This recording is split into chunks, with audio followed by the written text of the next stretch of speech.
Hello, what's going on, people? I think this is actually working and I'm actually live now. Let me know in the chat if you can hear me. And I believe that will I think it may work. I think I have my audio set up correctly. I think it's going to work. I see we have a few people in the house already. I appreciate you coming on. Say hello. Let me know where you're from. Have you been on a live stream before? We have Cheyenne. Very cool to have you on. And then we also have Yuhara. What's up? Someone has a number. Hi is on. Adrian from Hasta La Vista Boss. Hi is mentioned a couple other things. Okay, cool. So if you have any questions, feel free to ask. If they fit with the flow of what we're doing, I'll hit them along the way. Otherwise, I'll kind of go back through, check out the chat, see what's going on. It is, sometimes it's difficult to answer questions thoroughly if they're like very involved. So, for example, I know that Cheyenne says, can you tell me about keyword research and basically how to make sales? Those are kind of general, more basic questions, and I will point you towards my website, nichesiteproject.com, to just like go read and get some information there. Then you can come back with more specific questions. General questions aren't great for this format, but that's okay. I'll point you in the right direction, and there's some really smart, cool people in the chat who can also send you links and help you out. So, wow, we got quite a few. We got Derek. Derek's going to be on the show coming up soon. We have Justin. How's it going? I think your episode, I interviewed Justin recently. Going to be publishing it, I think, next week. Someone's telling me my audio's low. Does anyone else detect audio low? I think I can bump it a little bit, but I mean, I think it may be on your side. So maybe turn it up. I think it could be on your side, so just turn that up. Chunky Moose, what's up? We got Jason and moving. Okay, so we got a couple cool things that I'm going to talk about today. And that's how these work. There's sort of not necessarily an agenda, but there's stuff that I'm going to talk about. So that's what we're going to do. If you don't know who I am, I'm Doug Cunnington. I blog over at Niche Site Project. I have a podcast. You should check out the podcast, by the way. Podcast is really good. Definitely want to look at the podcast, listen to the podcast, that is. Today, we're going to talk about the new office. So you'll notice I'm in a different location. It sounds a little echoey to me, but I believe the microphone is solid enough that it's not echoey for the other folks. So other people are also saying the audio is low. Okay, let me see what I could do. I blamed it on someone who was trying to help me out, but really, it's my fault. So let's see what's going on with the audio. Because a super fun thing is, okay, there we go. So I rebooted my machine, and I don't know why it reset the audio. So I just bumped up the levels a little bit. I have not touched it. I don't know why it switched it up. Okay, cool. So I fixed up the audio, I believe. So folks, let me know what's going on. All right. So let me get back to the chat here. So people are helping me with the audio. Thanks everyone. Sorry that I blamed just someone who was trying to help. But these computers, technology, I'm doing bad with technology. So let's see here. All about gaming. We have Alte. I'm an inspiration. People are saying, wow, this is really inspiring. 24/7 marketing. Derek says the levels are fine. Okay, so everyone kind of was trying to help out, and I think we're in good shape. I'm loud, but I'm not peaking. So I'm watching my levels. So thanks everyone for the help on that. Duke says, you want to say thanks. You hit your first 5K month in March. That is amazing, Duke. Congratulations. If you're up for it, love to have you back on the show. I love like checking in with people, especially folks that are like implementing, doing stuff, boots on the ground. So I'm going to shoot you an email, Duke, if you have the time. It'd be awesome to catch up. We have all, and we, Nabil, Nick says the audio is better. Thank you. Ali. Okay. Awesome. Awesome. Awesome. Tons of stuff going on in the chat. Thank you everyone for your help. Daywood says, you just wanted to say thank you. Your site made $100 plus for the second month using the KGR, and it's your first site. Congratulations. That's amazing. Okay, here's what we're going to cover today. I'm going to talk about moving because we're in the new office. I sort of buckled down the other night and I was like, I got to put the shelves up. I want to like just kind of get things in order because I had just like boxes of books and they were sort of stacked up, and without anything in the room. There's carpet in this room here, but without anything on the walls, without any books up, it was extremely echoey.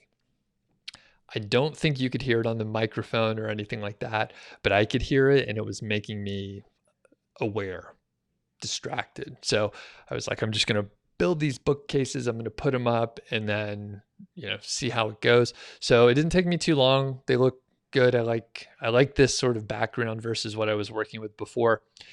And it's great. I love it. I still have a couple things to do. There's not much on the wall, so I'm probably going to put a couple pictures up, and then I will probably also put the acoustic treatments to reduce any sort of noise, just so it's quieter in here. I know I do a lot of recordings just in general, and having that quietness will be much appreciated. Number two, the other thing, and I'm not going to go too deep into it, so I'm just going to say it right here. I was on the Niche Pursuits podcast. Huge honor. I've started following Spencer Hawes and Niche Pursuits back when I started in 2013, like almost right off the bat. I remember I heard Spencer on the Smart Passive Income podcast, and I thought, this guy's doing some very interesting stuff. And I connected with him maybe few months after that. I connected with him a few months after that, and I guest posted on his site sort of as a success story. And then I was on his podcast later on.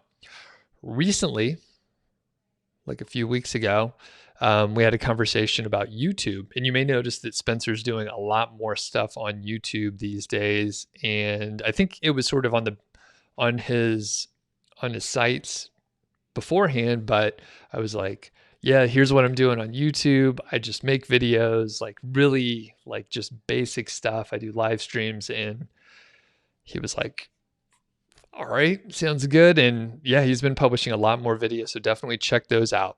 Here's the thing. So Spencer was like, hey, I want to ask you some pretty tough questions. So he asked me basically if I got the idea for the keyword golden ratio from one of the podcasts that he did well before I published anything about the keyword golden ratio.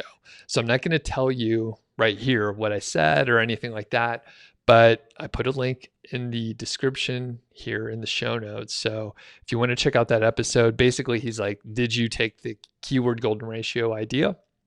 And I explain where it came from. After that, he also asks about Project Go White Hat, which was a public case study, or sorry, not public. It was a case study that I did in 2016, 2017, that sort of time frame. Or no, it was 2016 to 2017, where a friend of mine partnered up with me, or I partnered with him. It was his site originally, but I came in and helped him change it to a white hat site. We sold it for $235,000. However, our original goal was to sell it for like $500,000. So we were way off our original goal. And he was like, hey man, Spencer was like, hey, it seems like maybe it wasn't as big of a success as you made it out to be. So we talk about that as well. So a couple hard-hitting questions, and then we just talk about YouTube.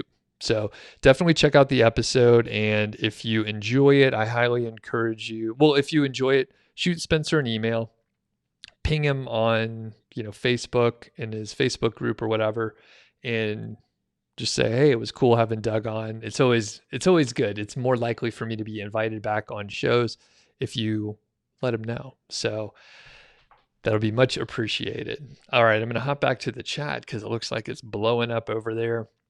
So thanks everyone who mentioned anything about the office. I'm so pumped to have like a proper space because we've been moving around a decent amount, and it's always just like a tiny bit smaller than I want the home to be, even though like one of the rooms is a guest room, which generally stays empty like 90% of the time. So yeah, little debate on that in the house. But in this case, I have a proper study. There's no closet in here. It has like the French double doors. And coming up soon, I'm actually going to do an actual tour. So Duke mentions that I can chat with him soon. That'll be fantastic. Denise, thanks about The Office. Derek, yeah, The Office is fantastic. I want to get plants in here, but those shelves aren't great. And I like having the plants behind me. So I'm not sure, like maybe I should move the shelves over just a little bit.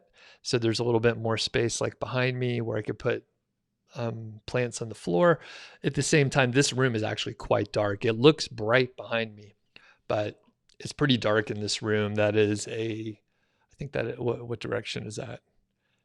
This is a north facing window, and there's a house like 20 feet away. So there's not a lot of sunlight that comes in through here. Huge contrast from the old office where basically I was in front of these huge windows right next to me, and there was a ton of light coming in. It was actually a struggle to manage the light. So there's just artificial light in here, which is easy for me to control on an ongoing basis. So not bad. All right. Let's see. What do we got going on here? Oh, Yaji says, you want to thank me too. You've gotten a lot out of the KGR. You haven't implemented anything yet, but you're writing a whole new website. Very cool. Very cool. All right. 24/7 Marketing says there's no echo. So that's fantastic. Thank you. And Emilia says you did listen to the podcast with Spencer, and he did fire some questions. So one good thing with the live streams is I'm generally pretty well prepared to answer any sort of questions. So that was helpful. And Spencer did a great job. He was like, hey, I want to ask you some hard questions. So just heads up on that. All right. I am going to let you know about the other things we're going to talk about here. And I see there were many questions coming up, so I'm going to hit them later so I can cover the things that I want to cover today. I'm going to tell you about a cheap hosting package. One of my favorite hosting companies has a deal, so I'm going to go over that a little bit. And it's like 99 cents for 3 months. I'm an affiliate for any of the products that I'm going to mention here, so I get a commission if you sign up. But I'm only telling you about really awesome, sweet, fantastic deals. Next, I'll let you know about Content Refine's 25% off deal that'll be going on for 1 more week. I have an exclusive code for you, which if you follow the link that I'm going to share in the description there, it'll automatically put the coupon code in there. You'll get the 25% discount. And it is primarily, I'm working on some other deals for you, for everyone, for all you guys and gals out there. But in this case, it's for like an ongoing content package. So if you're ready to publish content, if you have a little capital right now, you can sign up for, I think it's like 6 or 12 months, and you can select exactly like how many words you want, like the number of posts per month. They will publish it directly or schedule it or whatever you want them to do in your WordPress site. So really great way to take that approach. Next, I'm going to talk about the public Amazon affiliate case study that Spencer Hawes at Niche Pursuits is doing. I'm going to look at the site a little bit on this live stream. And in March, he just published the update, right? So in March, it made over $3,000. It's on a great growth trajectory. It's called Own the Yard. And if you want to see a full teardown, please leave a comment on, I mean, I know we're listening to people in the chat here, but leave a comment on this video and other videos like on the channel just in general. And then it'll let me know that you want to see these kind of teardowns. I did a teardown, a full playlist with the best roof box. And by the way, Alex Cooper over at WP Eagle he's doing another public case study out there as well. So I'm actually going to play a clip from, an interview with him in a few minutes, but we're going to look at Own the Yard, and I can do another full teardown. People seem to like them in general, especially this sort of core audience that we have going on right here. But the interesting thing is a lot of times, like those kind of videos, while we love them, and I kind of like doing them as well, it doesn't bring in a lot of new people. It's kind of like inside baseball, very, very deep. Everyone's like super into it. So, but no one knows to search for any of the keywords or anything with the title. So it's kind of obscure, and I just need to know, do people like those or do they not like those? Of course, I have some data with the analytics and everything. I'm going to answer some questions, and I do want to let you know that this live stream is brought to you in part by Ezoic.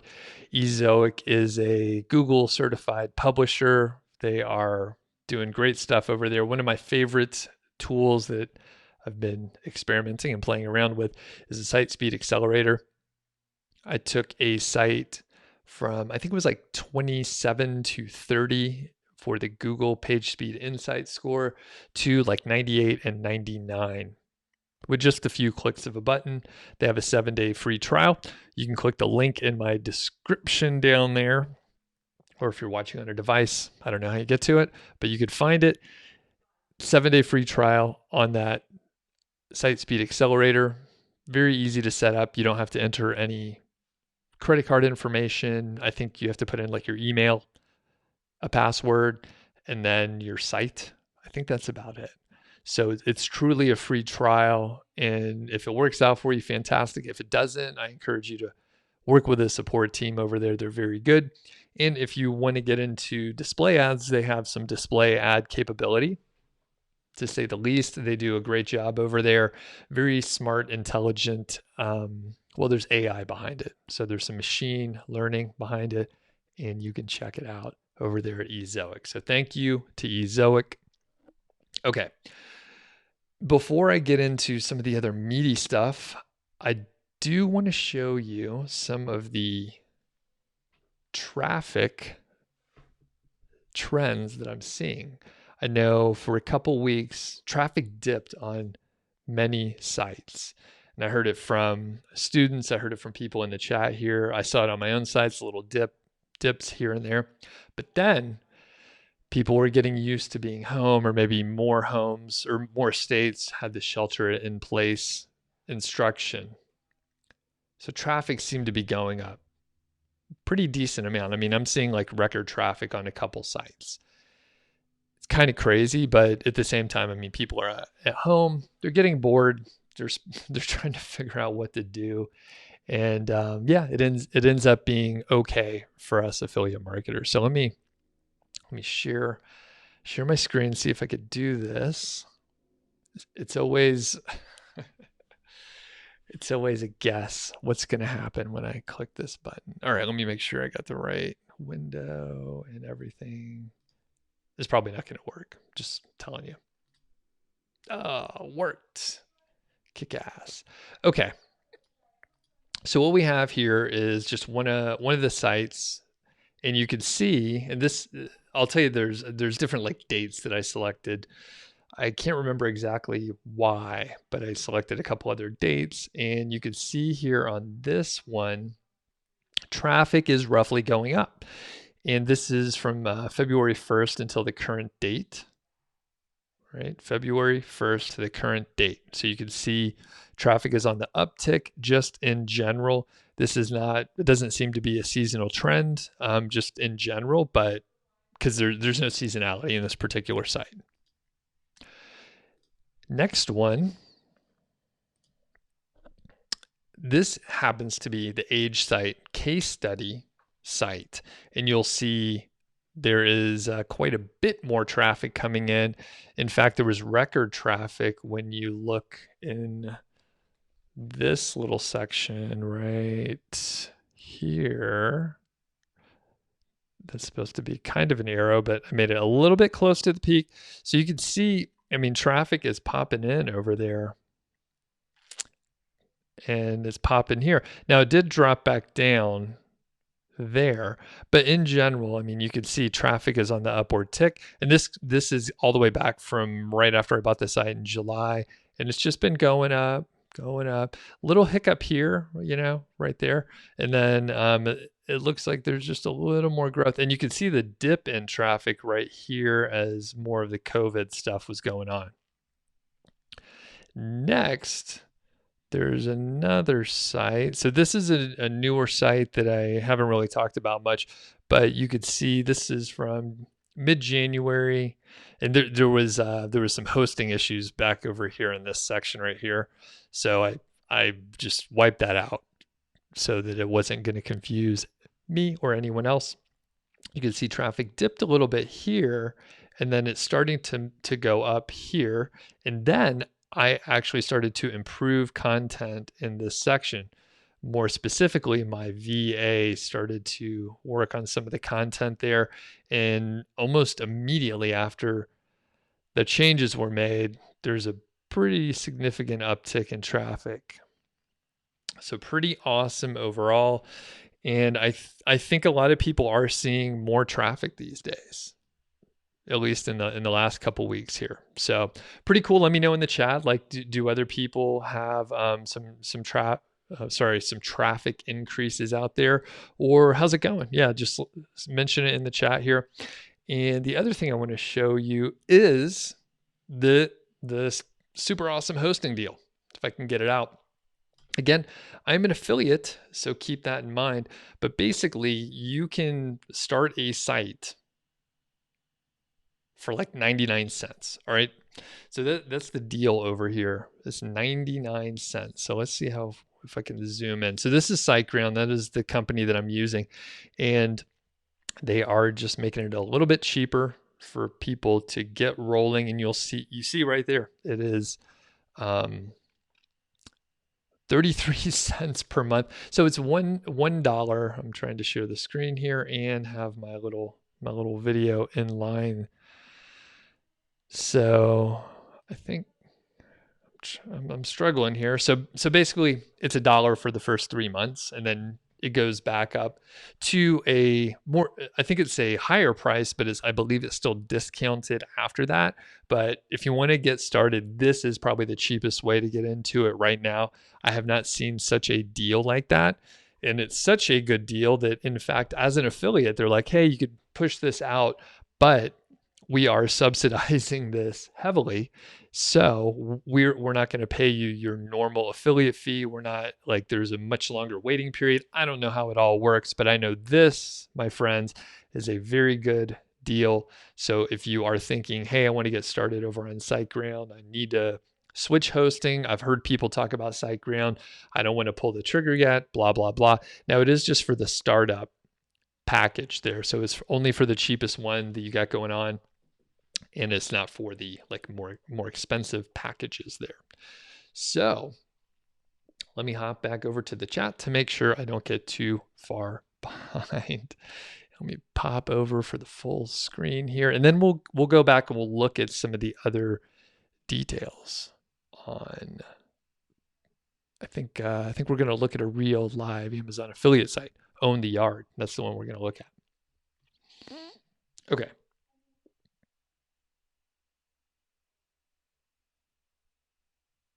Oh, many questions. So I'll come back to them unless they're relevant, or I think they're just really awesome questions. But for the people that know me, you'll know I don't think any questions are good. A lot of folks say, like, there's no bad questions, just bad people or something like that. And I say all questions are bad. Just kidding. Okay.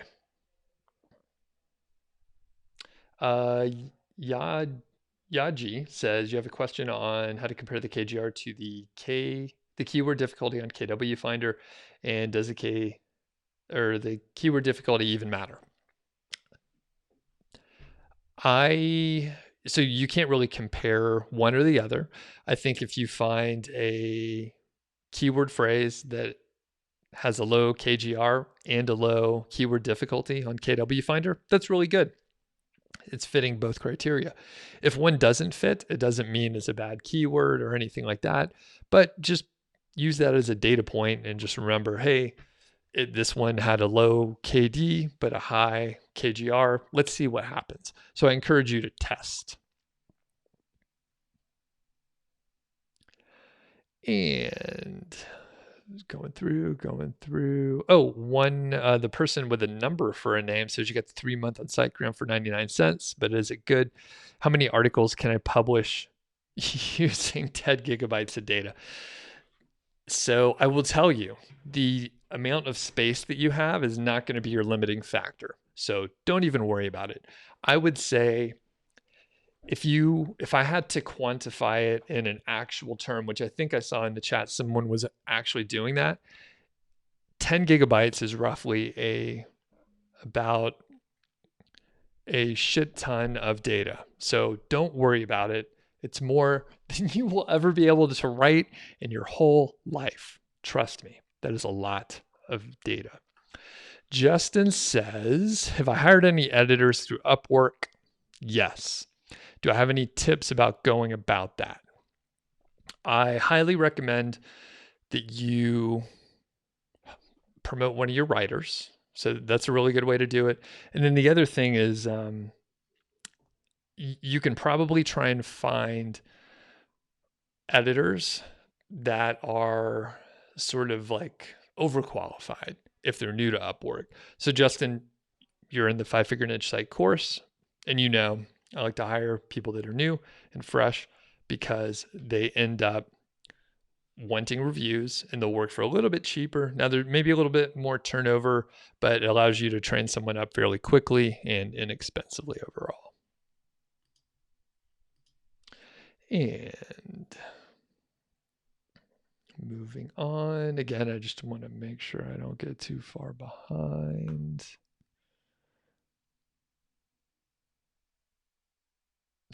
Yeah, 24/7 Marketing says you would have room for 5 million articles. Yeah, so don't worry about it. Don't worry about it.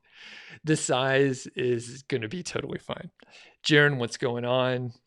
I'm going to send you an email. One thing I've had on my list, like once I got the office done, like I did a bunch of interviews before I started to pack and move and do all this stuff. And then I got ahead on my work, which is great because I could just schedule it out. Everything is good. However, I haven't been doing interviews lately, but I have a list of several people that I'm going to talk to. So a quick shout out to the Tropical MBA. I interviewed Dan Andrews, one of the co-hosts over there. Anybody listen to Tropical MBA, the podcast? It's amazing. There's a lot of really smart people that are guests on the show, and Dan was like, hey, I listened to your podcast. And I was like, what? That's crazy. Like these dudes have had massive guests. Like the people that they know is actually amazing. So I've listened to probably hundreds of hours of the Tropical MBA. It's one of the few podcasts that I still listen to. And it was one of the originals that I found back in 2013. I moved on from a few of the others. So Tropical MBA, Niche Pursuits, those are a couple that I still listen to. Many of the others I dropped off from, like even Smart Passive Income, I don't listen to as much. I kind of either I felt like a lot of the topics were repeating, or it was like stuff that I wasn't interested in. So anyway, this coming week, or the coming next few weeks, whatever you want to say, in the next few weeks, I'll probably be doing a lot more interviews coming up. And then today, I'm going to be sending out emails to try and get folks to schedule some time with me, like Jaron, like Duke, some of the people that have been on the show before. All right. Let me hop back over to let's see. Man, the chat is going bananas. All right.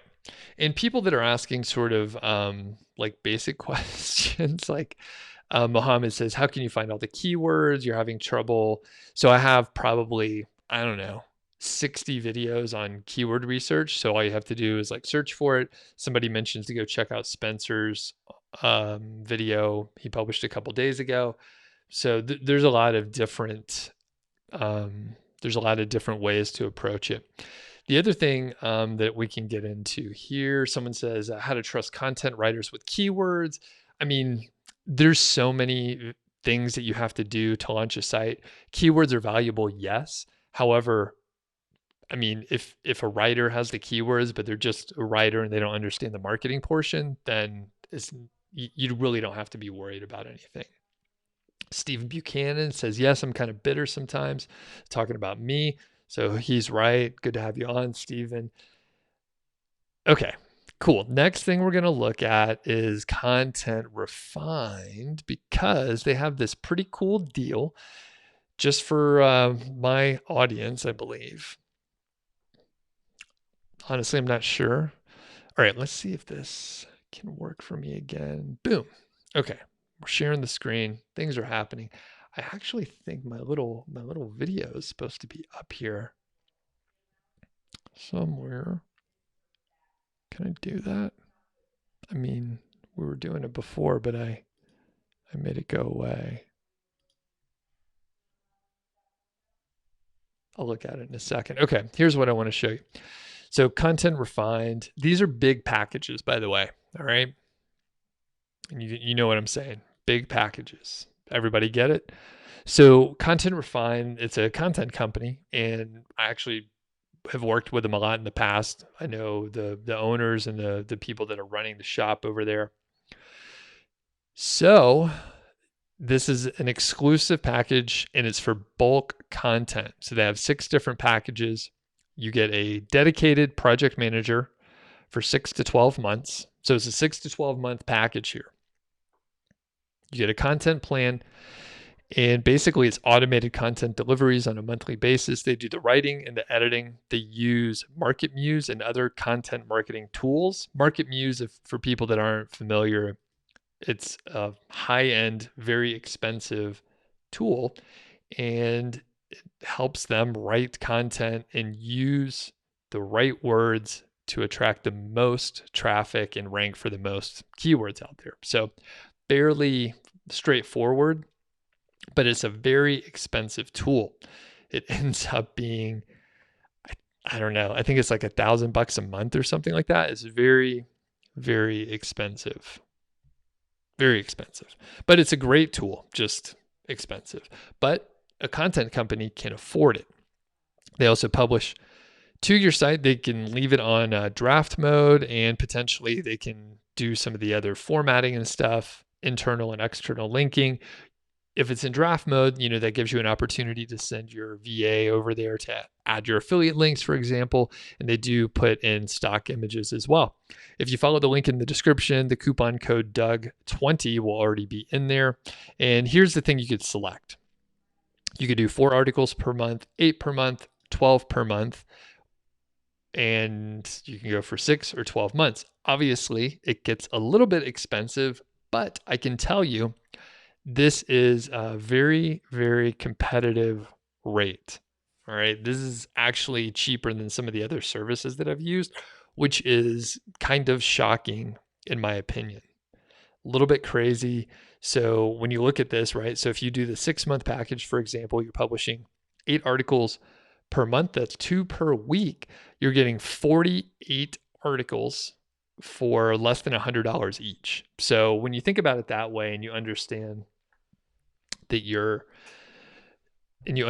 basically that you potentially could make thousands of dollars on certain articles, like this is kind of a big investment, but it's also a bit of a no-brainer to hop in there. All right, so I'm going to hop back over to the full screen, hit some of these questions. At least a couple people are mentioning that my audio and video is out of sync. Not sure what can be done with that, to be honest with you. I'm not really sure if I actually can do anything. Let me see. I'm just going to look and see what the live video looks like on my side. Maybe it re-synced up, but who knows?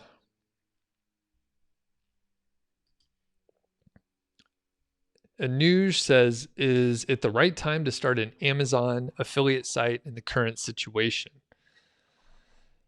Yeah, you should. Anytime is the right time to start anything. Basically, you will want to have started things years ago. So the sooner you start doing a thing, the better. All right, the sooner you start doing a thing, the better.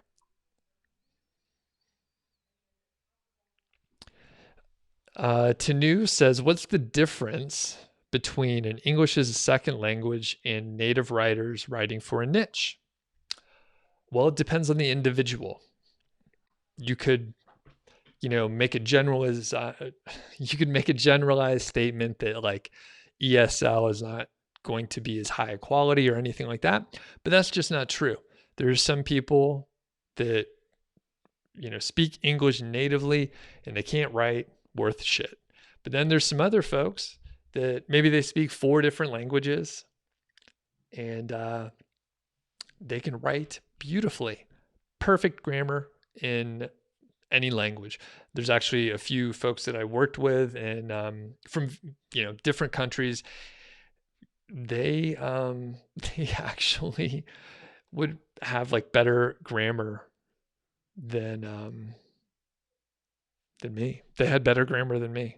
It's kind of weird. So, in fact, I'm going to play. I forgot I had some clips on deck here. So I interviewed one of my friends, Morten, the other week, and he's from Denmark, and he speaks really really good English, and a lot of European folks that I know, they speak like 4 or 5 languages. Very impressive, very, very impressive. And it's just sort of the culture. And I guess the fact that there are, a lot of countries nearby that speak different languages. So it's quite beneficial to do that. And let's see what clip that we have for Morten here. Morten is talking about getting organic traffic, like roughly 90% of the traffic to his site is organic. So it's one of his success stories. Let's hear from Morten and check out his channel. He does some good stuff over there. I think it's 7 to 8 months old now, and so yeah, I try to start new websites pretty regularly. I also started one since then, but this is like a bigger project. It's a huge niche. So it's 7 months old, and yeah, should I just throw some numbers? Yeah, so over the last 30 days, it's sitting around 13,000 page views, and it's 90% organic traffic from Google and a bit of Pinterest. And it's only monetized so far with the Ezoic ads, and it's doing pretty well with an earning per 1,000 page views around $20, or with the Ezoic it's earning per 1,000 visitors. So it's probably a little lower if you look at it from the 1,000 page views. Maybe it's around 17 or something like that. And I outsource the content 100% for this site. And I have a pretty big team of writers now. I have 10 or 11 writers now. And I posted the first article in July 2019, and I quickly posted 20 articles just to get everything rolling on something super, super long tail, something that I would definitely rank for just to get things going. And right now it's around 180 articles on the site. Okay. And as far as your content team, a lot of people like to geek out on that, and they imagine, hey, it would be great if I could just give my team a bunch of keywords. So how do you have it set up? Where did you find these writers? Yeah, so all the writers I have right now are hired on Upwork. And then I went through a lot of hassle to sort of get them out of Upwork because I hate the platform. I mean, all the hoops and loops you have to jump with the feedback and all that is just way too much logistics for me. So I quit the Upwork platform, and now I work directly with everybody. So I managed to get most of them out. And so it's my own team of writers, you can say, and some are writing as little as 1 article a week, and I also hired my first full-time writer, and that's definitely something I'm looking more into right now. I'm looking into hire someone more, another person like full-time. Do you have a? Whoa.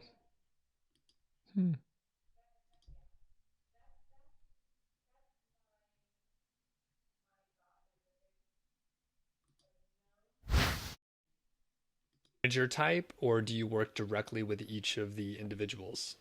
Yeah, so 2 months ago, I upgraded, you can say, or I took the best writer I had and one that I thought could do this well. So I asked her if she wanted to become the editor. And before that, I edited all the articles, and it was getting to consume 50% of my time, and it was just impossible because, you know, it's a lot of content. I think I posted something like 500 or 600 articles last year, and they are all very long, like starting from 1,500 words and longer. So it took a long time just to find the pictures, you know. So I asked one of my writers that I had the best chemistry with if she was interested, and she was just exploding like, yeah, that's exactly what I want to do. And so I matched her salary and got her on full time, and that's the best thing I ever did, I think, from a project management perspective. I'm very happy I did that. So today she managed all the other writers. I rarely talk to them. I mean, they send me the invoice. That's the only communication I have with the writers. So she's updating them whenever there's something they need to know. Sometimes I'll shoot a little video if there's something I want them to do differently, or if there's some errors, I'll tell her, and then she'll communicate it out on I use Slack for that. So I can see what they're communicating about, but she's handling everything for me now, and that's awesome. Perfect. That echoes exactly my thoughts on like a content manager editor type, because it's really easy to just burn so much time, and you know, you get into it. I think it's 7 to 8 months old now. All right, I did it again. I was like typing in the chat over there that I messed up the video feed because I apparently hit a keyboard shortcut that I didn't know existed. I use keyboard shortcuts quite a bit, and I think I hit like Option left or something like that to go back like a word as I was typing, you know, and then it started the video over. So I messed it up twice. So I was like, you know what? Let's just move on. Go check out Morten's channel. He's a smart dude. And I think he interviewed me. Yeah. He interviewed me, and I think he published it. This whole like last few weeks has been just a blur. You know, we bought a house. We moved. I did the majority of the moving. We did hire a couple movers to help carry some of the large items because I couldn't get any of my friends to help me because we were in, you know, shelter in place. So I hired a couple guys from a moving company to help carry some stuff because we got there were stairs in the apartment, you know. So a couple big items like the kegerator, couches, kitchen table, a couple like pretty large items. So anyway, just wanted to come back here, and it's just been a blur. Okay, so a couple other things I want to show you. And before, one of the big things is we're going to check out a real live Amazon affiliate site that's making $3,000 at least as of last month in March. And it's on quite an upward trajectory. So before I send, and I'm not going to type, I'm going to try not to mess up this video, but I interviewed Spencer Hawes back, I think in September of last year, 2019. And at that point, the site was making about $1,300 or so. Here's a short clip where Spencer's talking about the trajectory and just working on the site in general. And then we'll go look at his most recent update that he published just the other day. And we'll look at the actual site. Obviously, by the name, this is the 4th time that I've done this. On nichepursuits.com, I like to share what's working for me, and the best way to do that, I've found, is to do what I call a public project, where I basically start from the very beginning and say, okay, I'm going to be building a niche site. I'm going to be sharing everything publicly. That goes for, you know, researching what niche I'm going into, keyword research, how I'm building the website, what plugins I'm using, how I'm doing the content, you know, link building, everything. And so that's what I've done with this niche site project 4. I started in September of last year, 2018. Yeah, I'll let people read all the details, but essentially, yeah, I started then, found my niche. I'm essentially outsourcing everything because I'm so busy. And I've been very clear that if people want to build a site cheaper than I'm building, if they're able to write the content themselves, it's not going to cost as much money. but I've hired writers. I've, outsourced really everything on the project. I am just the mastermind behind it, doing the keyword research. And once I get the plan in place, I've got people sort of fulfilling that. And so, I built it, and it took I made some commissions, and I think December was the first time I actually had earnings. So September, October, November, almost 4 months old. And then when it hit just a little over 6 months, 6 to 7 months old, it started earning and growing much more consistently. I should probably pull up my numbers, but it was something like, $150 in, after it was 6 months, and then it's grown consistently and peaked at about a month ago at just over $1,300 in August of 2019, about $1,300, had a small dip to like $1,100 in September. And I think that's, partially seasonal, partially for other reasons that I gave. But the site's doing really well. It's grown. I expect it to grow significantly in the next 6 to 12 months. And I've laid it all out publicly. And since it is public, I've revealed the domain at this point. It's owntheyard.com, where I cover basically everything that's happening in people's backyards. It could be backyard gardening, backyard games, backyard gear. And so that's kind of the niche that I'm in, and the site if people want to check it out. Cool. And I think, one of your first public case studies is one that I followed, and I learned a ton. So highly encourage people to definitely check it out. I get questions all the time, like, what should a site look like? What should I do for a particular review? And so on, like, what should a table look like? All those details, like, you can go dig in and follow like what Spencer's done from the very beginning. So everyone check that out. And by the way, there are spreadsheets. I was just studying before we started the call. So like every month is broken down, like what the income's from, where the expenses are going each month, so you could track it along the way. And right now, are you ROI positive, or are you still catching up right now? So still catching up right now. Yep. Because I've outsourced everything. I've invested several thousand, between $15,000 and $20,000, in the year. The site has like 180 articles. That's where the bulk of the investment has come from, is all the writers there. So I've spent more than I've earned at this point, but I'm catching up. And if I were to stop investing so heavily, instead of doing 15 to 20 articles every month, if I just scaled that back to 3 or 4, I would be, making up like $1,000 every month pretty quickly. Yeah, definitely. And Yep. I think it's key. I'm doing a similar case study, except I bought an existing site that was already 6 months old. So like the growth maybe is a little bit quicker, but yeah, I have this, with the audience, there's the same sort of objections. If we don't have $15,000, like, what can we do? And there's a variety of things, and you've covered that in other like case studies and examples. So, I mean, Right. People shouldn't think that it has to cost that much. You could definitely DIY a ton of it. All right. So that was Spencer Hawes over at Niche Pursuits. And if you are just joining in to the live stream, I did mention that I was on that podcast. And I think it was published yesterday, 2 days ago. I think it was 2 days ago. Anyway, if you go check out nichepursuits.com, you will see my episode. In fact, I'm going to share with the screen because we're going to go and check out Own the Yard, the site that Spencer was just talking about. But we're going to Niche Pursuits first because he just published the monthly update, or I don't know how often he updates, but he updated us for March and what's been going on. So let's look at that, and hopefully this will work. You know what? You never know if these things are going to work, because I don't have a producer here. I'm the producer, and we screw things up sometimes, basically. Yep. That's exactly what I thought. So not what I intended on showing you yet, but we're in good shape. Are we? Where is this stuff here? Okay. Yeah, we're not in bad shape. We're not in bad shape here. We can do this.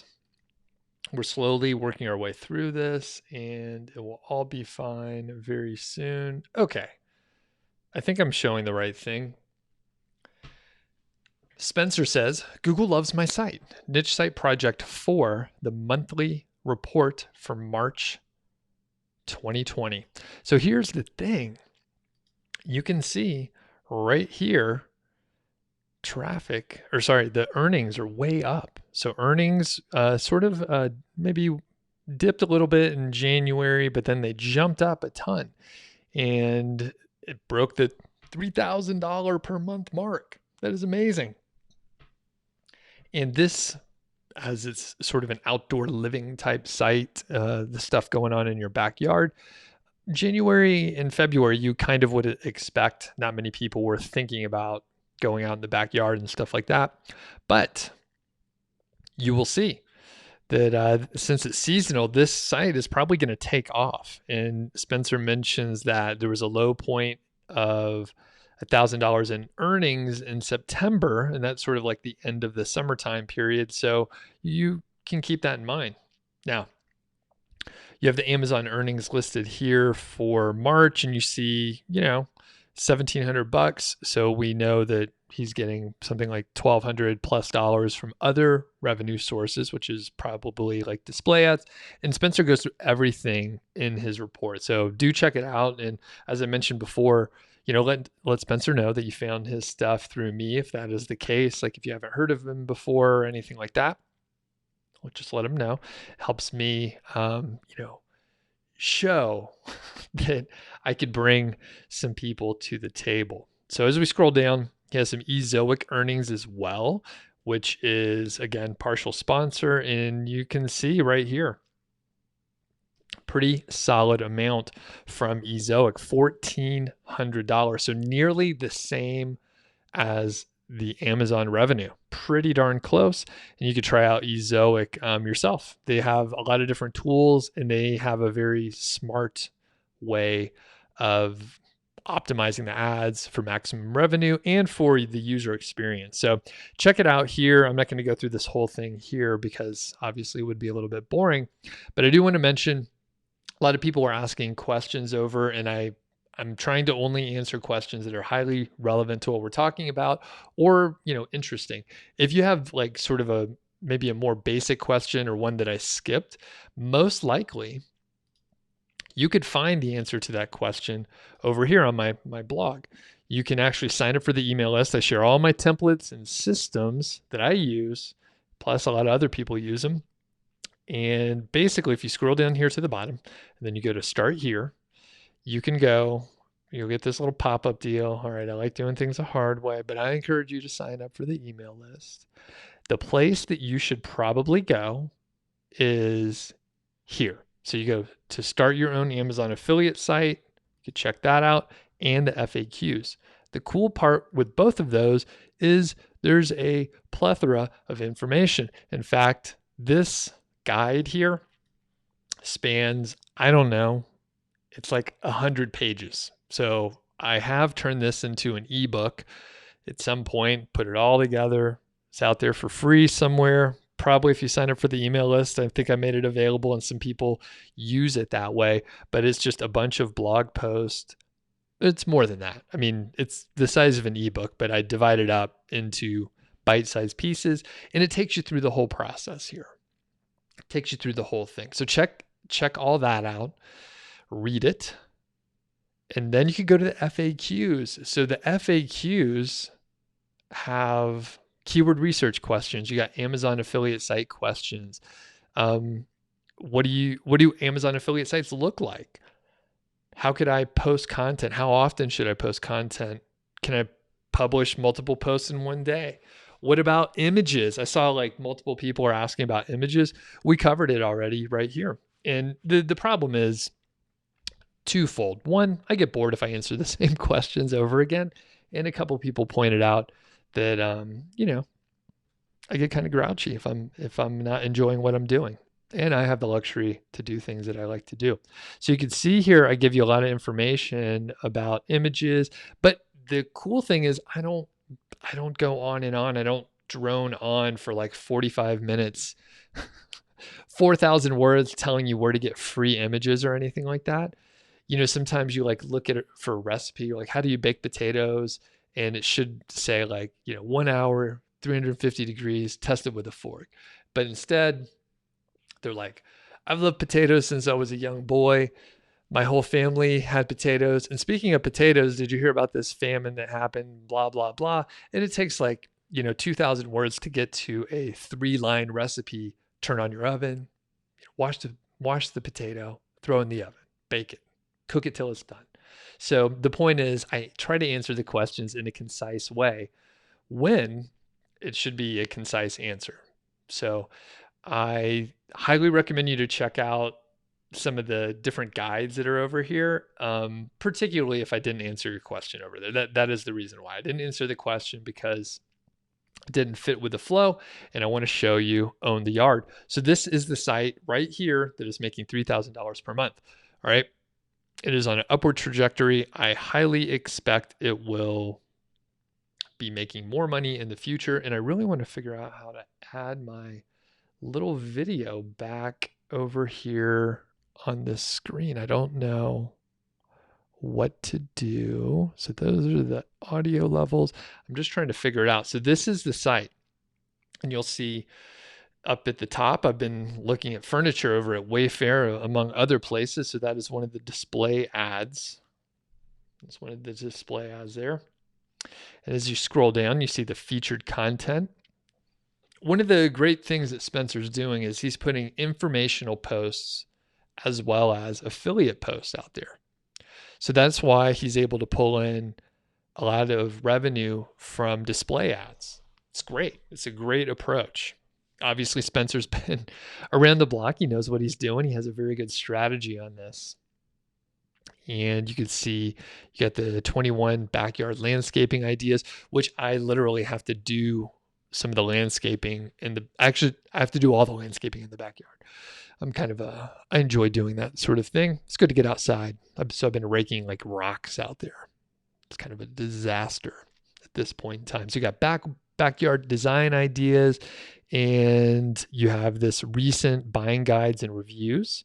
So a whole other section here where we're looking at actual like different products out there, and best disc golf discs. That's pretty cool. I used to be really into disc golf. I probably have like 20 discs myself, but back in the early aughts, in the early 2000s or so, I was playing a lot of disc golf. And back in Bozeman, we actually lived like, I don't know, at one point it was like 100 yards from a 9-hole disc golf course. And I would like walk through with like a couple discs, play while my dog was walking around, and we'd go like all the time. And then we moved a little bit further away. So it was like 1/4 mile away. So we walked through it every single day. Love that disc golf course. Scrolling and moving along. So anything you could do outdoors. You see how Spencer has approached this whole niche. This is the thing. Like a lot of people are thinking, hey, should I do like a micro niche site or a regular niche site or an authority site? Well, here's the thing. They're all affiliate sites. I would never recommend anyone do a quote micro niche site. Who wants a micro anything? It doesn't make any sense. If you're going to spend time doing something, you may as well give yourself the flexibility to let it grow and all that stuff. So what Spencer's done here is he was thinking very broadly. So you have like yard games, backyard design, gardening, animals, backyard gear. So he has toys, he has other like activities, plus yard games, plus gardening. He's covering like any product that can be used in the yard. Brilliant idea. And that is how you should do it. You want to give yourself the capability to expand. Now, paintball mask, I don't know if you want to go running around with a paintball. It depends on how big your backyard is, but ours here is not so big. So I have a feeling the neighbors wouldn't love it if we were running around with paintball guns, shooting things, or we would need a mask. Maybe you could use those masks to go out in this period of COVID-19. But let's finish looking at the homepage here. And then we're going to move to one of the actual reviews and just have a quick look. We're not going to go super in depth, and you'll see they have here the Amazon affiliate disclaimer, a DMCA protected listing. That's a Cool way to get a link, by the way, if people aren't aware of that. And how to build a shooting range at home. Again, in the neighborhood that I live in, it's more a neighborhood situation. The houses are kind of close together.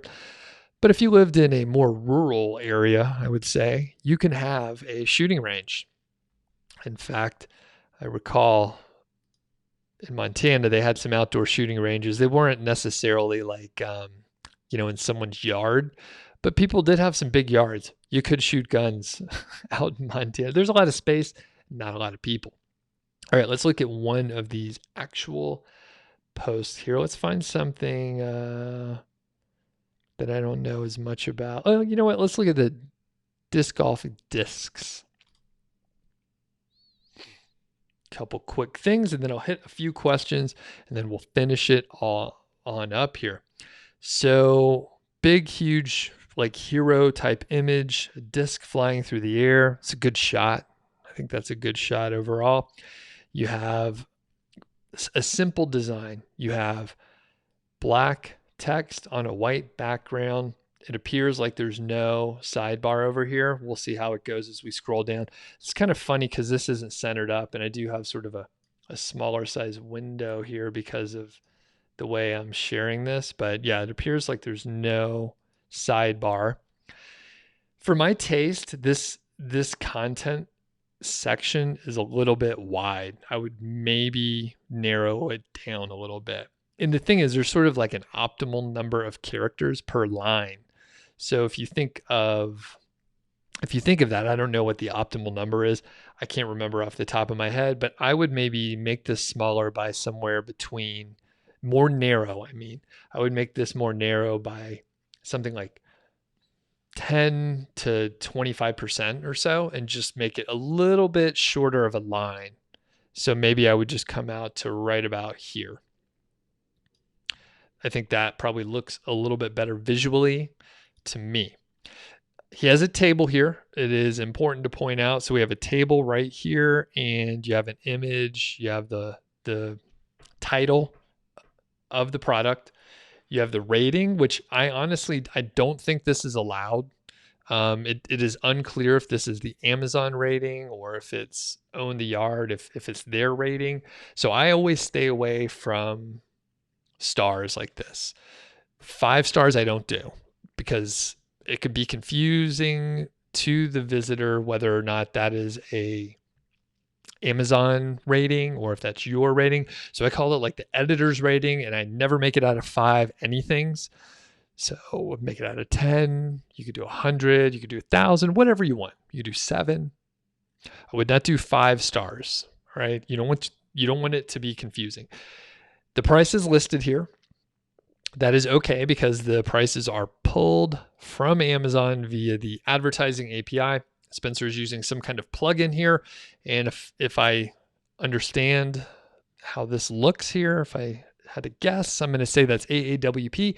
And I think AAWP does have some capability to pull the stars, but I believe that is against the terms of service. So tread lightly on that one. And of course, a buy now button.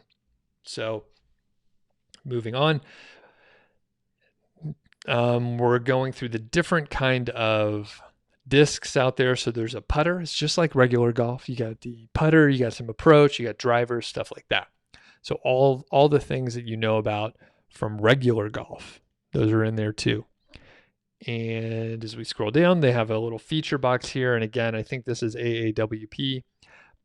And you know what? Let's do a little investigating. I don't know if people are familiar, but you could often like inspect what's going on and then start looking at the code. And sure enough, we see AAWP in here. So you just right click on this stuff and then you start inspecting, and then you can see like, oh, what are people doing over here? And you can get other, details if you're like, man, I really love that font. I don't know why you would, but this is Lato over here. So you can like see the font, you can see the font weight, the font size, blah, blah, blah. And you can really dig into it over here, right? So let's get rid of that because it obviously makes it a little bit unreadable. We'll look a little bit more before I just answer some questions. So I love a couple things that Spencer is doing here. You have stats. So these are perfect for like using what do you call these? It's rich formatting. You have rich formatting here. These are unordered lists, right? Just bullet points. You have a heading here, it's a subheading, and then you have the bullet points. Great. What we like, what we don't like. Another cool thing that is happening here is Spencer is not using any sort of like complex formatting or anything like that. He's just like putting this in a bulleted list. And the thing is, if you have like say one of those kind of shitty page builder apps, it's a page builder for like what do they call them? It's like Elementor. They have Thrive Architect. You have all these other page builders out there for WordPress, and you're just wasting time. No one cares if you're putting it in a box. You have like little green check marks and little red X's. This is fine. This is fine right here. And it's way easier to implement, and you don't have to use short codes. The problem when you start using those tools out there, if you ever want to migrate to something different, it's a complete nightmare to migrate to another tool. So you end up having a lot of time that you have to spend migrating stuff. Okay. Scrolling down, there's a check price and reviews on Amazon. So this is an affiliate button right here, which is fine. And, as we scroll down, it's just more of the same. So I'm not going to keep repeating myself here. I actually have one of these KC Pro Rock. Those are pretty good. Pretty good. I have a few of those. I have a Shark. Oh, here's a little mismatch. Yep. So it says the Shark golf disc, but this is the Wrath, right? So there's a mismatch here. I don't know why this image is wrong. So that's a wrong image. It says it's the Shark even when you hover over it, but that is not the right image. That is a Wrath. I do not have one of those, but I do have a Shark. Kind of funny. I mean, I actually play disc golf. I have a Leopard. I have a Leopard like this, and I also have one that's sort of like that other kind of, the other kind of material. So moving on. Okay, so just more of the same. I mean, there's just the same kind of stuff over and over again. And this is the right way to approach it. So this is the next part. So you have the buying guide section. So it's like things to consider when picking putters and the kind of plastic. So there's a few different kind of plastics, and basically you're going through the features here. So different kind of features, a frequently asked questions section, and then here's like a native ad by Amazon right here. So those are sometimes pretty popular, but I usually don't put those in. For me, those didn't convert super well overall. Another table down here, which is fine. And then that's it. You'll see here at the end, it's like, hey, you want to check out some other articles? So this is like some internal linking that's happening here. Very good. And let me just check one other thing. So one thing that Spencer is not doing here, and I would encourage Spencer, even though he's not looking for my advice, is there's no disclaimer before the affiliate links. So he has a disclaimer at the bottom, but let's say you're at Dick's Sporting Goods and you're about to buy a disc and you Google best putter for the money or something like that for disc golf. And then you end up on this site and you hop over here. You click on this link, and then you end up over at Amazon before you see any disclaimer. There's no indication here that these are affiliate links. It's all the way at the bottom. And nowadays, the best practice is to have the disclaimer at the top, not in the sidebar, because the sidebar on a mobile device, remember my little example here, if you're at the store, you're on a mobile device, and then you're looking on your phone, the sidebar gets pushed to the bottom. That means that you won't see the disclaimer. So you need to have your disclaimer at the top. It could be a one-liner. It could say, just like I did earlier, I'm an affiliate for Amazon or whoever, or some of these links are affiliate links, so I get a commission if you make a purchase. That's all you have to do. You should do that. So that, my friends, is Spencer's site over there, his public case study. He's been working on it for a little while. If you would like to see full teardowns, just like I did for Best Roof Box, where I did something like, it must have been roughly like, it was definitely over an hour of content, looking at the site, looking at how the site's organized, looking at Ahrefs, looking at SEMrush, looking at KWFinder, just analysis on the site. Leave a comment. I'll see. I know a lot of people in the chat were like, yeah, I want to see it for sure. But let me know in comments. You can leave them on any of my videos. Just say like, hey, would love to see more teardowns. Leave comments on videos. That is one of the best things you could do. Share it with your friends. If you see Facebook groups, for example, I know a lot of people love Facebook groups, not my thing, but if you're out in a Facebook group and you have the opportunity to share one of the videos, I love it. If I'm going to answer some questions. So if you want me to answer your question, hit the thumbs up if you have not yet already. We have 16 likes, and usually when I mention this, it skyrockets. Maybe we can get up to 40 or 50 before we finish up here, which I'm out of coffee, so we should be leaving soon. And I'm going to start answering some questions over here. Postpartum mentions that their website is getting 4,000 visitors per month and it's making $700 on Amazon. It has about 201 articles, all KGR. And some of the articles get 30 visits per month, which is like one per day. But it adds up. And I see some of those likes coming in, so I love that. Hit the thumbs up. Helps people find the videos, or that's what they tell me. That's what they tell me. Don't forget that SiteGround, I'm just going to plug some of as I'm waiting for the questions to flow in, I do want to mention that SiteGround has that epic killer. So amazing. What a deal.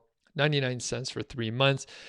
The price goes up after the 3 months, but a lot of people are in a pinch right now. In fact, it's such a good deal that the affiliate commission is adjusted, some different thing. But if you're thinking of starting a site, if you need a site that, or if you need a hosting package that has a lot of traffic coming to it, this package is probably not going to work great for you. This is the cheapest package, and then it's discounted. So it's a perfect way to start off your site. 99 cents for 3 months. That's the deal. So it's 33 cents per month. I think you got to pay that up front, that 99 cents. So keep that in mind, keep that in mind. Positive Creator says you have a quick question. When you have a niche where the monetization will be on course affiliate sales, should you monetize articles from the beginning or just wait for getting the ranks? I would probably put them in at the beginning, so you can just go through when you publish it the first time, just do it then. But there's no, big problem by waiting. You could definitely wait, and it's no big deal.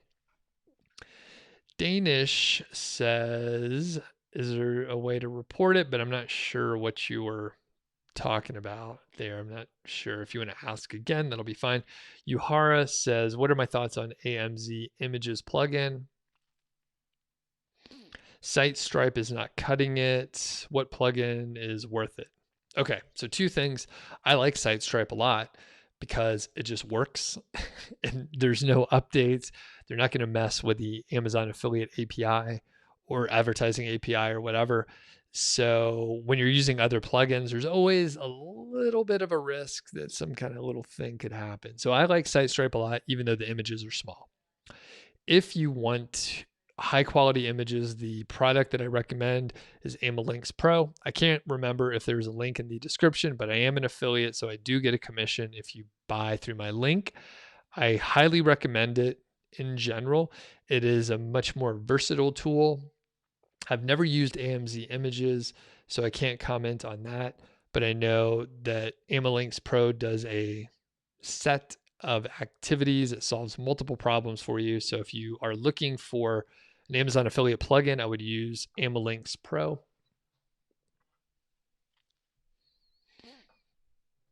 Next, Positive Creator says you're from Slovakia and you're doing research for your site, and it popped up around 427 all Untitled searches for me. And my friend from the US says it has 67. We use the same word.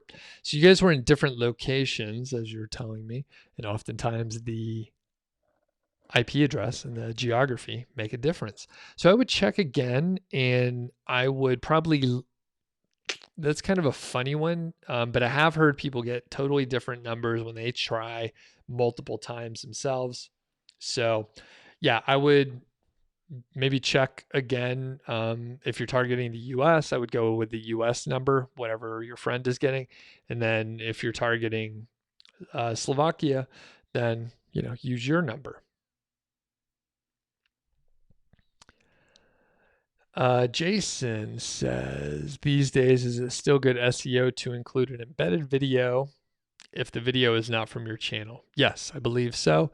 I haven't heard any word on the street that is not a good idea, but I have not seen any ill effects other than slow loading time. So if you're using a theme that allows you to sort of not use the iframe sort of embed code that is given to you by default from YouTube, that is usually better. That usually, the embed code from YouTube loads slow, funny enough.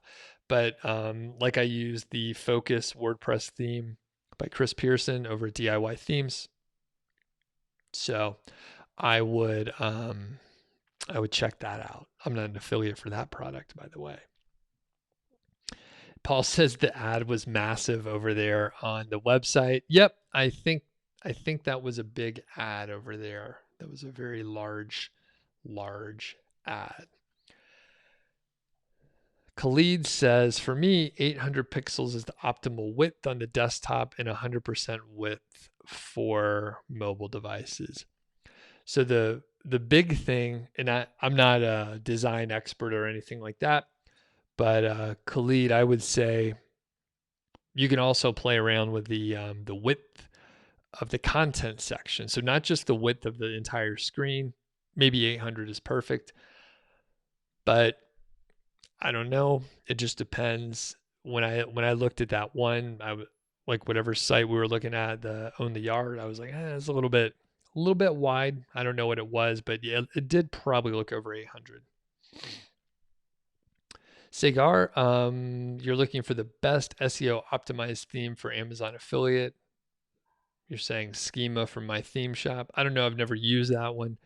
One that I've mentioned in the past was Rehub, because it's recommended by the Amazon affiliate program. In one of the articles that they have, it's mentioned specifically. Rehub, however, is a little bit complicated to use. There's a lot of settings, but it is a versatile tool overall. I use Focus, the Focus WordPress theme. Tiff is on. What's going on there? Lay some eggs says, you wish you could hit the thumbs up more than once. Thanks for saying that. And we have 25, so we did really good. We got a handful of them, but if I did answer your question, or if you haven't hit the like button yet, please let me know that you enjoy these. Leave comments on all the videos that you can. It's great. Watch them. I love that. All right. Chunky Moose, what's up? Thanks for the email the other day, by the way. Do I recommend having one big post like this, or separating the content into smaller pages and linking one page pushing to one page pushing products? It depends on how you set things up, but generally one big post is, preferable for me. And I think, Spencer thinks that too, because, that's what he did on the site.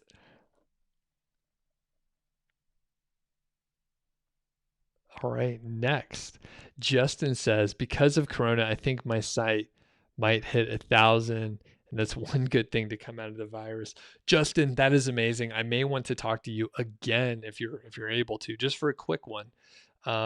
Justin's a student of my course, 5-Figure Niche Site. I'm going to be relaunching the course soon, by the way. So if people want to enroll, keep a lookout. I'm probably going to be trying to do updates with the students out there that are crushing it, like Justin or Adrian or Marty, like a lot of the people that you know of already.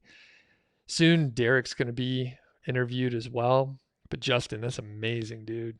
That's how the growth is. It's like $10, $50, $150, $500, $800, $1,500, $2,000. Like it grows pretty quick, and all of a sudden you're like, oh man, this is significant, very significant. Danish says, you received an email and someone from China wants to copy your domain with a different extension, and they want to buy an extent. And your question is, what? Is there a way to report it? Yeah, you can report it with the hosting company. So they just want to copy it. So if they're copying the content, you could file the DCMA. Is that what it is? DCMA, Digital Copyright Millennium, DMCA. I forget what it is. You can look it up, and basically you could find the hosting company that they're working with. If you try to email them, if you try to email the individual, they're already doing like some crooked stuff, so they're probably not going to listen to you. But if you file with the hosting company, then basically they'll take their site offline. So they have to answer for the hosting company. All right, so file it with the hosting company, and if there's actually a copyright issue, then they'll take it down. And I'm not sure the implications with if it happens to be like some, off the wall small hosting company, but I think you should be able to get, no, the hosting companies do not want to get sued. So usually you should be okay. Next, Alex from Brazil. What are my thoughts on keyword shitter? So I know a lot of people that use it. I personally don't use it, but you can, do that if you want. It's a fine tool, but I've only used it like once just to see what it would do, but I've never used it again. All right, don't forget, hit the thumbs up, folks. Hit the thumbs up. We're at 26. I think we can get like 14 more, right? I don't know if we can get 24 more, but I think we can get like 14 more, right? We got like 42 people in here. That means not everyone is already like this one. So I can do that math. Okay. Alex also asked about rewriting old articles, articles that perform poorly. You have a handful of articles that don't rank well. I would potentially, if you really want to go back and improve old articles, then just research the articles that are ranking well, find out what content you're missing and add that. It's the same thing as if you were trying to improve articles that are ranking well. You could also add FAQs. So just go to Google, find the related questions section, publish those questions on your page. And then if you want to add more products, you could add more products. So there's 3 things right there. Add FAQs, add to the buying guide section, so you end up with a better buying guide section, more word count. And finally, you could add more products. I'll give you a bonus one. You could do 4 things. Go and improve the mini reviews for the products that you already have there, plus add new ones. So that's 4 things right there. But here's something, Alex. If the articles aren't ranking well, just ignore them. Go improve the articles that are ranking well. That is what I literally did the other day. And you may have missed it if you joined late, but basically I was improving 2 articles, and traffic went up like in a day. Traffic's going up. Like if you make those improvements, things could happen. 24/7 Marketing says, is it better to have separate sites for different home service topics, or one for different sections, blah, blah, blah. Yeah, so I would do one site.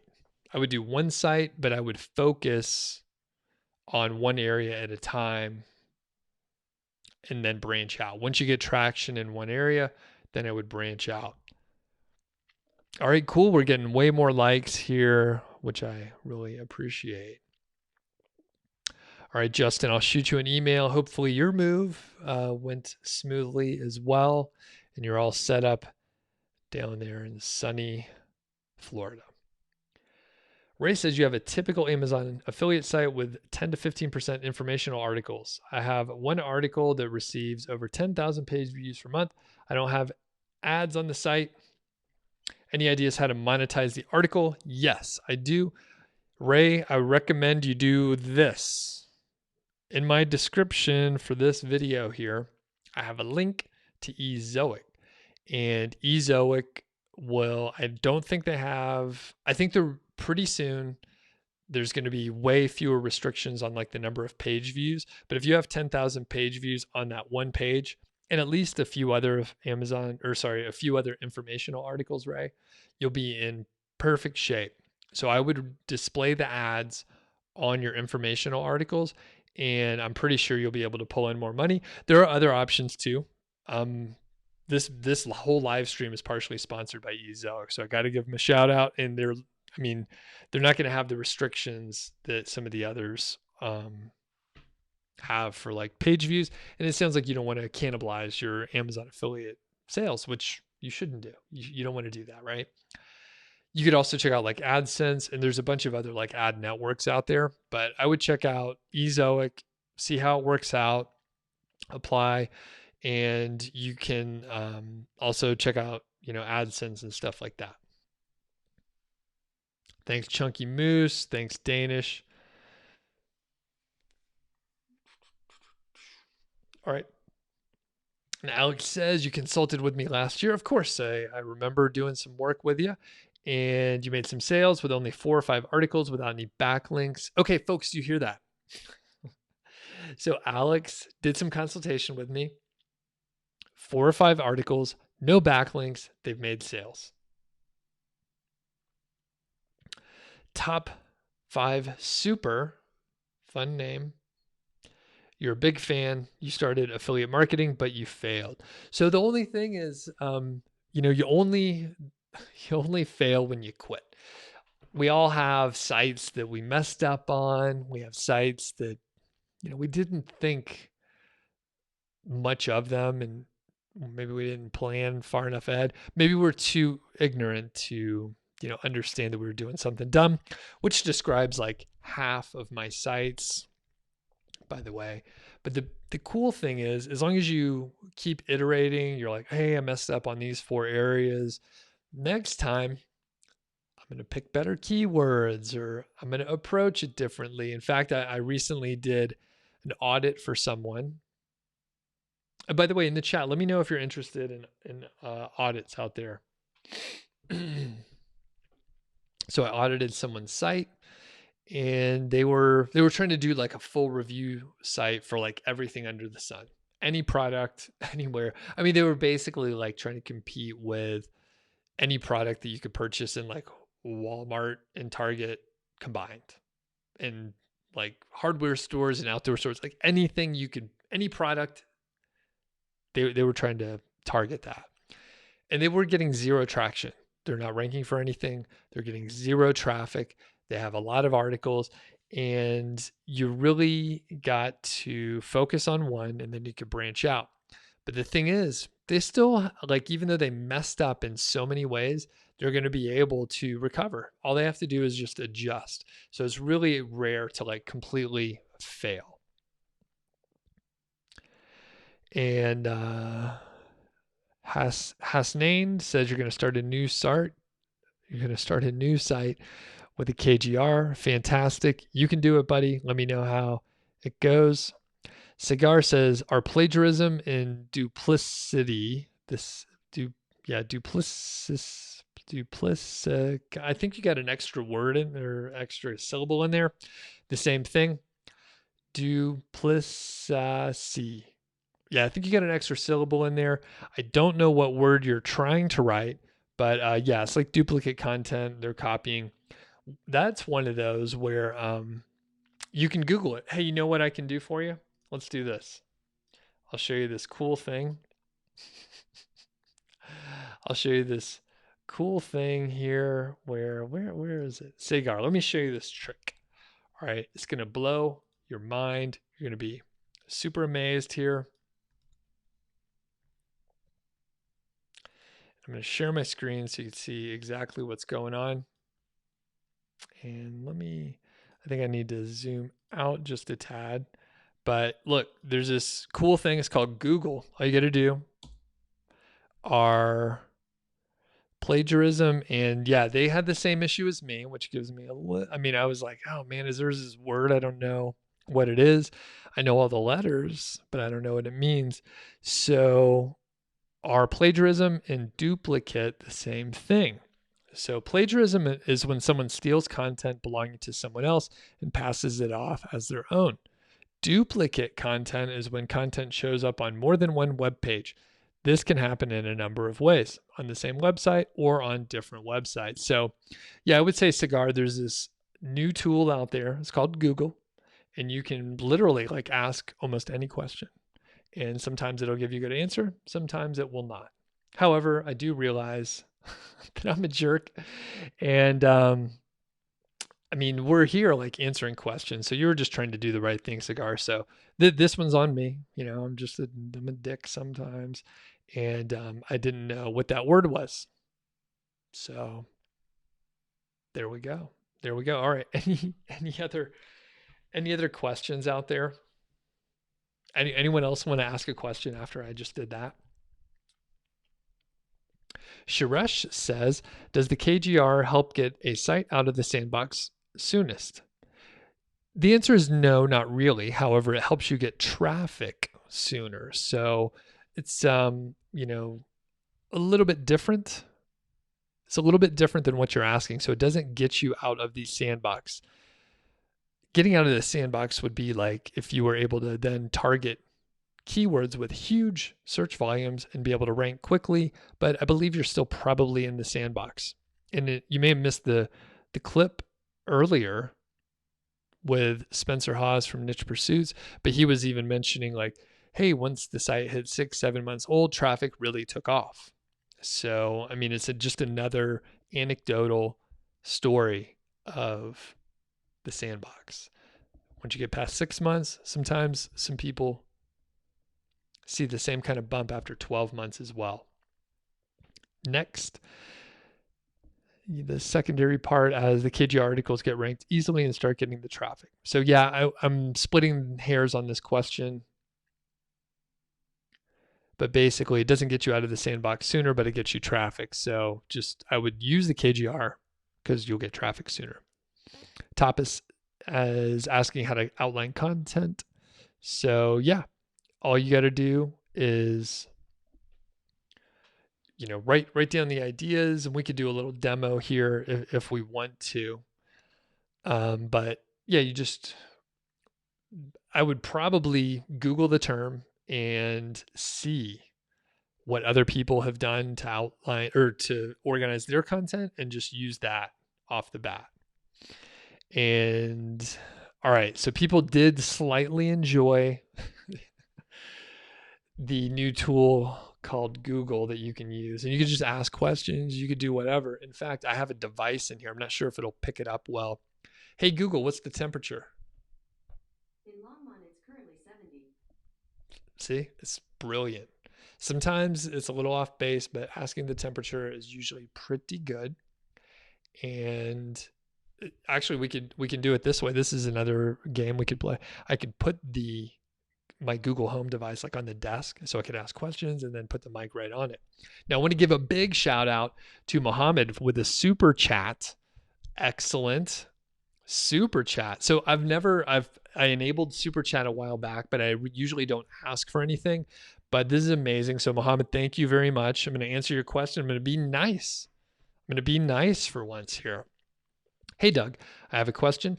I created a niche site back in August. You published 38 articles. Well done, my friend.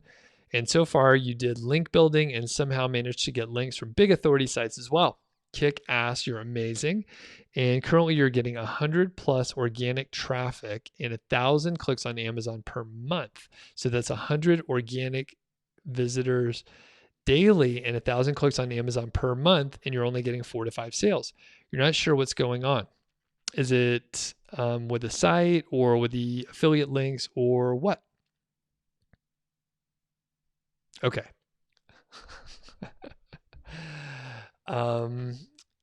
So I was laughing because David says I got his device to go off. Yeah, I could start doing that. I'll start yelling and like I'll whisper it like Alexa or Google or some of the other devices that are out there. Siri is another one. She's a little crazy. Okay.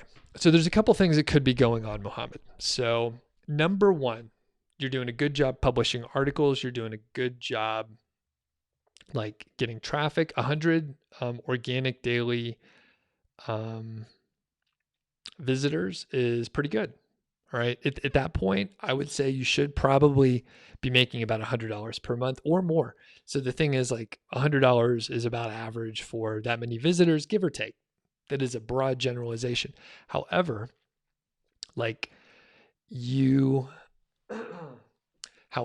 you should be seeing a little bit more than 4 to 5 sales, I think, per month is what you're saying. So number one key is you need to have the right kind of traffic on your site.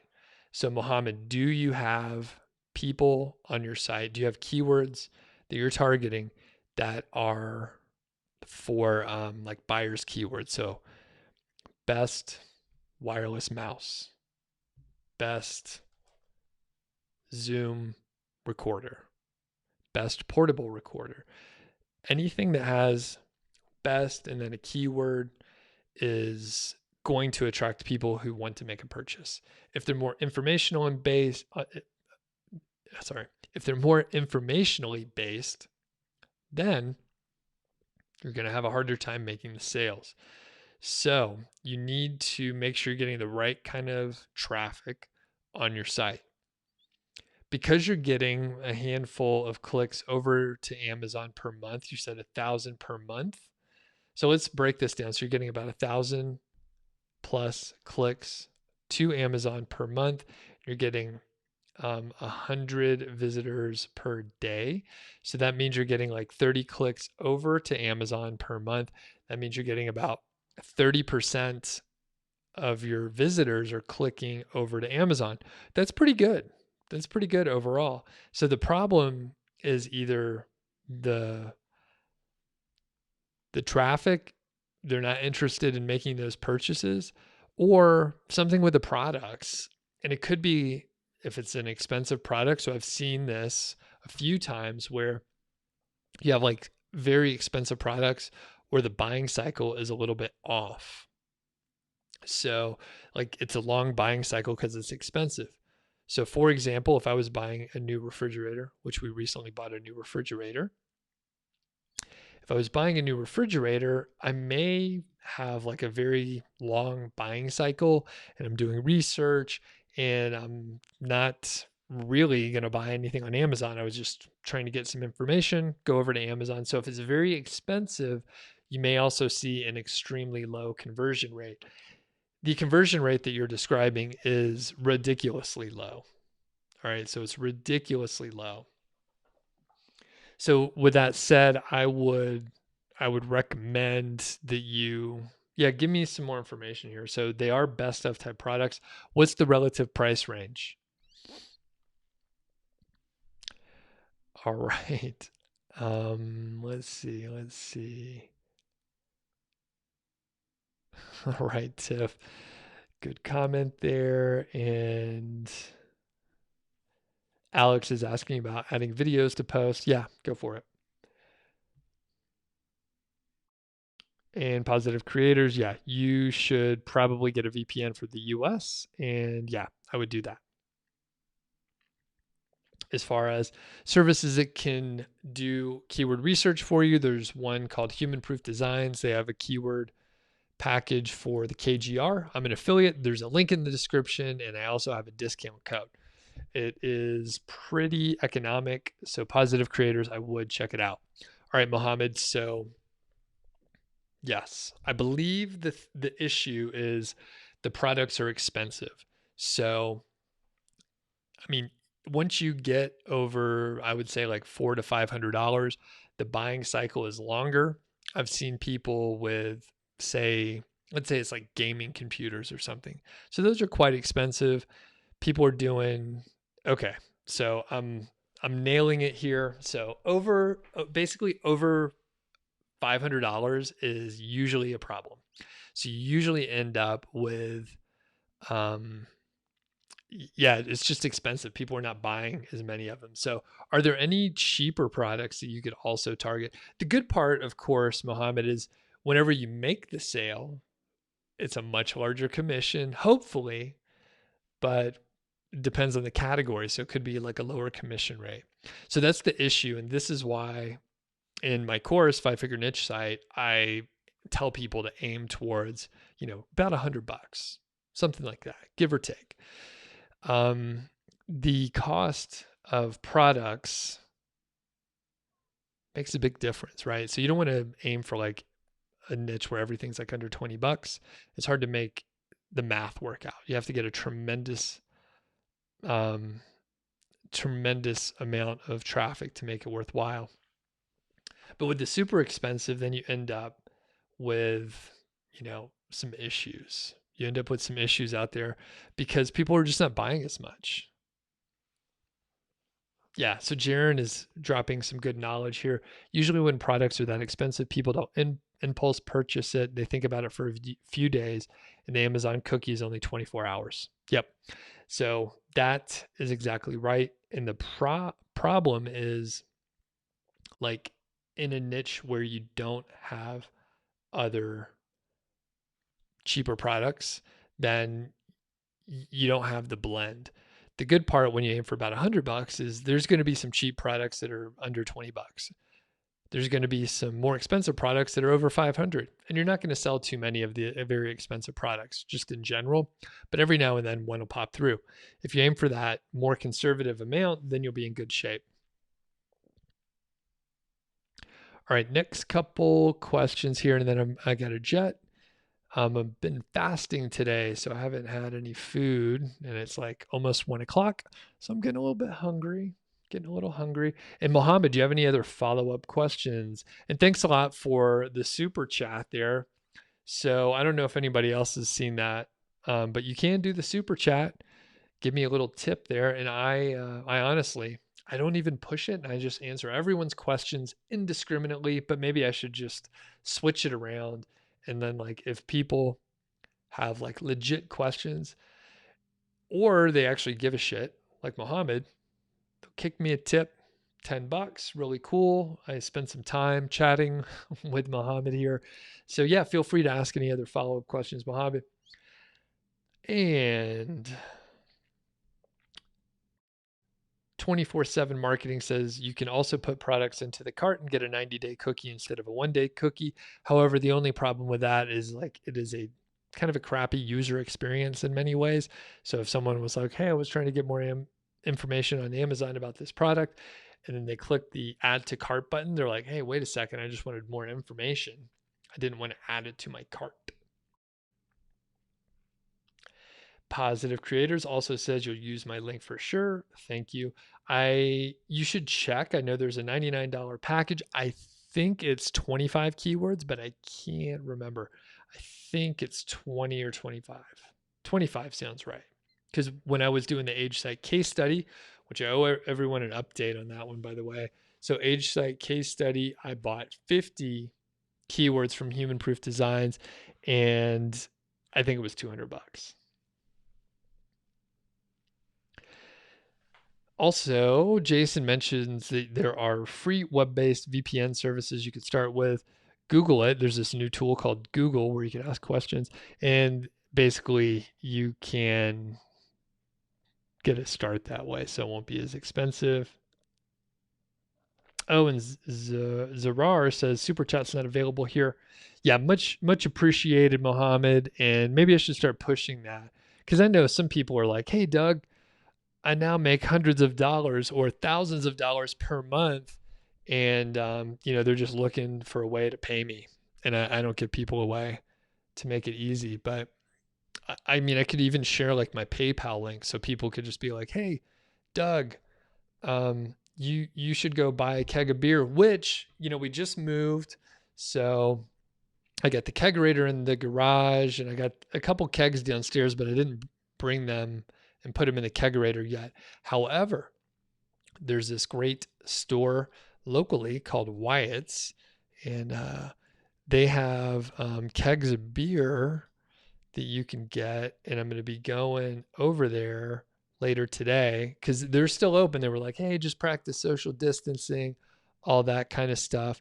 But they got Wyatt's over here, and I'm going to get, probably a couple kegs of beer over there. And they had the promo video, and I couldn't see how to add or to find all the kegs that they have. But I do have 2 spots in my kegerator. So I have 6 taps on there. I have 2 spots on the kegerator where I can get, I could put 2 commercial kegs on there. So I used to only have 1, but then there's so many good beers here in the Boulder, Colorado area, and Colorado in general. Actually, all of the Rockies, all the way to the Southern Rockies, to the Northern Rockies. There's great beer around.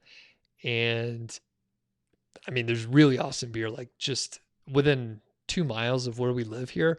There are like awesome breweries that I was like going to back in, 2010 or something like that. Oscar Blues is really close by. Got Left Hand Brewing. There's a place called 300 Suns. I'm trying to think of any other like nationally known ones here.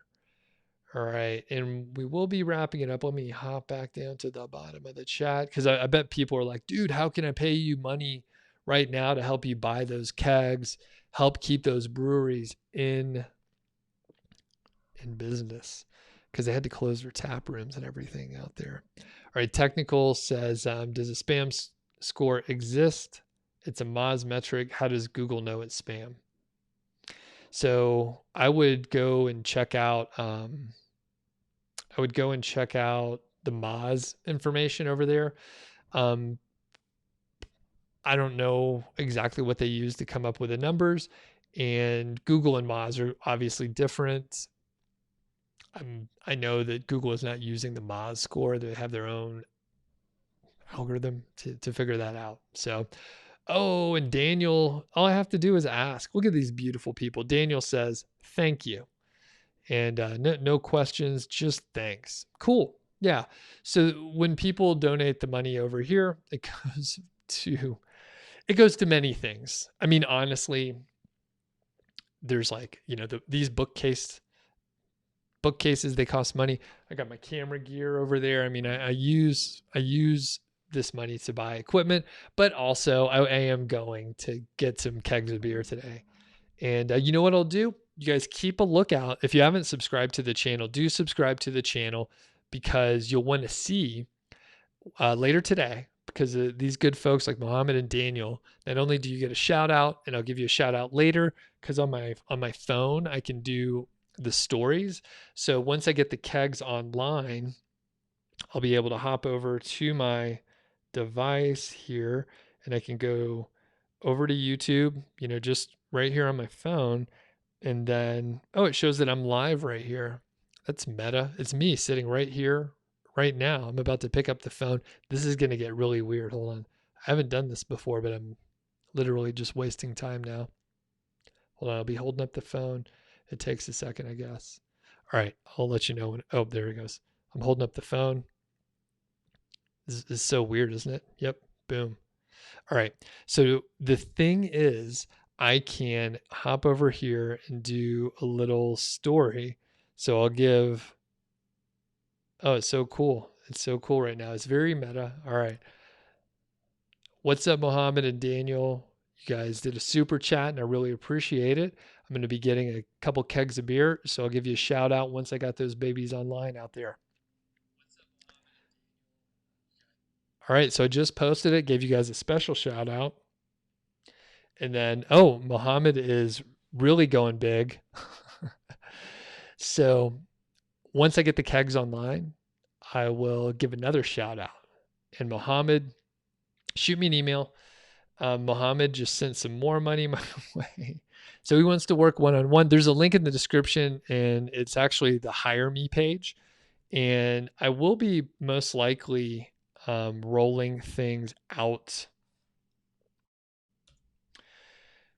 I will be rolling a couple things out because I actually enjoy doing audits, and it's quite easy for me to hit record, audit your site, pull some reports from Ahrefs, give you some tips. There are a number of different, little mistakes that people can make. And, I mentioned I was recently auditing someone's site. They have, quite a few articles. They have a team working for them, and they just missed a couple little things. And I'm 90% sure that after they make a few changes, things are going to switch quick.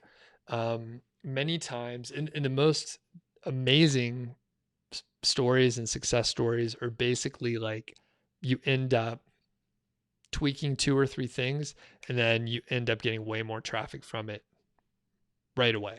Or if you're already getting traffic and you're like, oh, how can I convert better now? Mohammed, because you have the sort of high ticket items, there's only so much that can be done there, but you may have to make some tweaks to get some lower priced products that are also related, but you want to balance it out. I mean, it sounds like you're getting enough traffic to make some good money.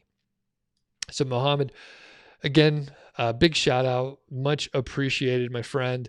And my man Derek kicking $10 over, and it's pretty awesome because I never mention these, yet we have a handful of people that actually hop on here. So Justin is saying it sounds like a dope idea, and the cool part is, my hourly rate is $447, so I charge quite a bit to work with me.